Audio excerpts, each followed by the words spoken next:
guys, I'm Shama Maher, CEO of Scaling Retail, and today I'm going to answer the question of, is private label a good idea for building your fashion brand?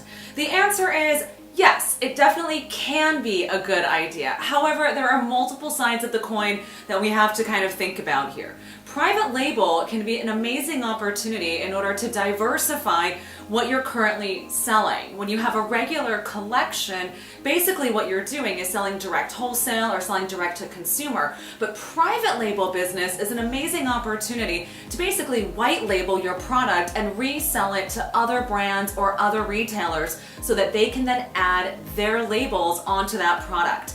Now, unless you own your manufacturing and production, which some of you guys do, generally starting private label is something you may not want to get into until you've already established your line. Now, why is that? Well, the primary reason is because you might end up finding certain key styles and bodies that you want to keep for your own collection as opposed to just having it for outselling to these different retailers and wholesalers to add their names on it. So, bottom line, the answer is maybe.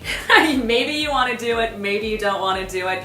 Personally, guys, I would say let's start off by building your own brand, building your own collections, and then diversifying into private label once you have a sizable business. All right, guys, hope you found this helpful. Please leave a comment below. Would love to hear about the types of business models that you're currently working with. Head on over to the Scaling Retail blog. Would love to share with you more information. And make sure you check out our Instagram channel at Scaling Retail. Talk to you soon. Bye.